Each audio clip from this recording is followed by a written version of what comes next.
Regular customers of the Classic Mart family business in the medical center area say they're sharing the heartache of a vicious attack of senseless violence overnight. Police say a 25-year-old store clerk was stabbed to death when he refused to sell a 99-cent tobacco product to an underage customer. It's not worth it. It's not worth it to take somebody's life over something like so small and spend the rest of your life in jail. It's not. It's sad. It's sad. Real sad. I was like, oh my God. Investigators say the suspect surrendered to police hours later after a standoff at an apartment complex across the street. Here's another one. A man accused of raping a 94-year-old woman will go to trial after 3 different doctors evaluated him. Jeremiah Taylor originally entered a plea of not guilty by reason of insanity. 2 doctors found he was fit to stand trial, while a third said his competency could be restored later on. Here's another one. At the courthouse later today. Now, during his initial appearance at the Milwaukee County Courthouse, he was all smiles, saying, "Now y'all gonna make me a celebrity," to reporters. Pettis was charged with a crime that made even veteran police cringe. Prosecutors say he broke into the 101-year-old woman's home back in September to steal. When he found nothing, he beat and raped her. He was convicted of burglary, aggravated battery, and sexual assault. 101 years old. What the You want to know something that this guilty verdict taught me? And I'm not talking about Karmelo Anthony. I'm talking about the people. This case showed me just how many of you can't think beyond the color of your skin. I'm talking about how some of you refuse to think past it at all. I mean, you saw a black defendant and a white victim and just stopped thinking altogether. Yep. Then the evidence, the trial, and the verdict all became secondary to you and race became primary. A lot of you weren't following the case at all. You were simply following skin color. Yep. And that came back and bit you in the ass. Yep. Because when the evidence, the facts, all of that became irrelevant and race started doing all the thinking for you, that's why right now a lot of you feel disappointed and exposed.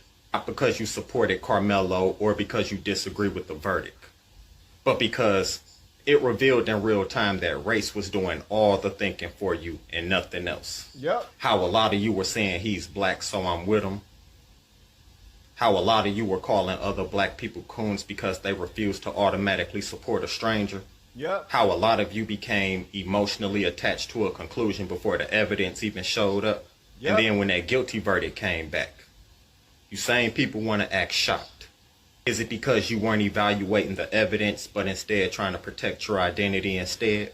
That's the lesson I took from this. The guilty verdict didn't have to convince me that some of you can't think beyond the color of your skin. Because the minute race becomes your primary filter, now everything got to get screened. And then you want to know the biggest hypocrisy that this case exposed? How for years we've heard, stop making everything about race until a black person is involved.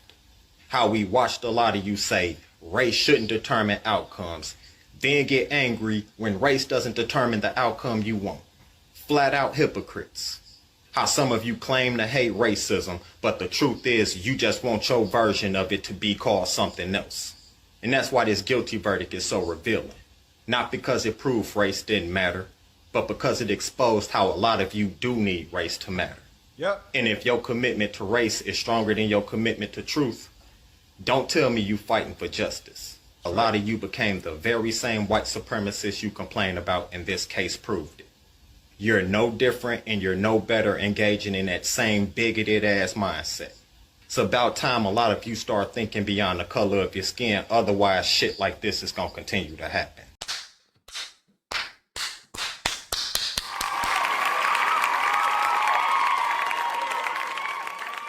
Special partnership alert. We just now linked up with TripleXDrinks.com, which you could take advantage of and get 10% off by hitting the link in the descriptions. Their products support energy, stamina, confidence, mood, circulation, and overall body sensitivity, not just one single effect. Tea, coffee, and you and your significant other are going to be extremely happy. I promise you. Go through the link below and get 10% off. I'll see you on the other side. I already know I'm going to catch some flack for this, but I have to say this, man. Black culture is hilarious. It really is. What do we stand for? What do we stand behind? Because everybody's complaining. I went to a function the other day and it was all family and they was complaining about Trump and the Trump administration, and he could do no rights. It's nothing that he can do right. It's nothing he can do correct. He's racist. Everybody around him is racist. They hate black people, all this other stuff. Black people are being attacked. We can no longer do anything. Our lives are miserable. But the same people that were saying all of this, lives are amazing. They're making a lot of money. Their families are happy. They are healthy. They are able to vote. They are able to speak up and say whatever they want to say without feeling like they have to go to prison or being accosted or attacked by somebody simply because their ideology is different from whomever they're debating. Listen to me, man. We complain about BS when we know that we control most of what we're complaining about. All of this stuff with black people committing crimes and doing the most foolish, outlandish things in the world, saying whatever we want to say, but we still back you regardless simply because you're black. But as soon as somebody white do something, or Asian do something, or any other race outside of us, and they do something to us, we act as if we give a damn. But when we do something to each other, let a black man kill a black man, or white or black women out in the streets fighting each other with their breasts all hanging out and their butt cheeks all hanging out, and they don't give a damn about what they represent. Most of them got children, but they don't care that this is going to fall back on their kids. Their mom is going viral from somebody's phone showing her breasts and her butt out because she want to fight up when she should be at home with her daggone kids, raising them, teaching them something, holding them accountable, showing them something like I'm talking to them about the history of our family, the history of our country, like making them better people. Reading the Bible, discussing literature or other religions, whatever the case may be, just being productive, showing them that you give a damn, making them want to do something other than being outside, causing ruckus every damn where, getting in trouble simply because their parents aren't around. Rather than them doing that, we could be teaching them new hobbies, new things to be interested in. New loves, something to fall in love with, something to be productive with, something to watch grow, showing them how to grow their own foods. Like, it's so much that we can do, teaching them a new daggone language, martial arts, gun safety, whatever the case may be. We need to take more damn time with our families and show them that we love them. Because when we do not, they end up in jail. They end up robbing and raping 90-year-old ladies, 100-year-old ladies. And then we still cry racism like, protect them boys. We hope they don't get 20 years. They should only get 5 years. What?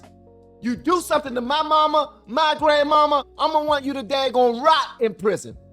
You stab my kid at a track meet, I'm going to want you to rot in prison.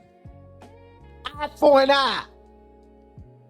You need to fall by the daggone sword the same way my son did. If I was Jeff Metcalf. That's why when he did his rant and he was talking about watermelon felon and all that other stuff, I didn't give a damn. I actually think he should have went harder. He lost his son. Don't you dare. Like, if that was your kid that you lost, that you would still have the same uppity attitude, like he's getting too much time, 35 years for what? All he did was defend himself. What? The verdict exposed a lot of black people. And you should be ashamed of your damn self. The privilege is showing. The black privilege is showing. We think we can do and say whatever we want to do and not be held accountable for it. And that's crazy. In no part of our lives can we do whatever we want to do and not be held responsible. No part of our lives. Not one. You all have a job. If you woke up every day and decided that you're not going to work, you're going to lose your damn job. And if you lose your job, everything that you're paying for with that money, you're going to lose that too. That's called being responsible, accountable for your own decision making. We need to stop acting like these teenagers are not thinking for themselves. When our children are 5 years old, they know better than to put their hand inside the daggone stove. They know better than to put any sharp objects inside of electrical outlets. They know that. We teach them these things. They know not to play in the street. They know not to play with fire. They know not to play with weapons or anything sharp. When they become teenagers, they know a lot more than they knew when they was a little damn 5-year-old.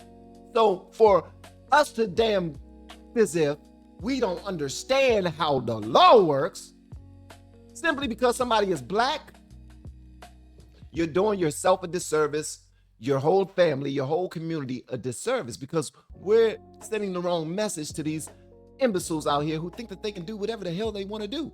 I can walk inside of a store and not get the Swisher Sweet that I want, the little blunt that I want, because I want a little hit of sweet tobacco while I'm hanging out in the streets at 1 o'clock in the damn morning. You're 17. Why in the hell you outside, bro? Why are you at the damn corner store, bro? And even if you are outside, because at 17 years old, I was outside late too. Thing is, I was inside more than I was outside because I had a girlfriend. That's what a lot of y'all need. Y'all need to follow the game plan. Look, grow up, be involved in sports and academics, do your thing, listen to teachers, learn what you gotta learn, take up a hobby, fall in love with the opposite sex.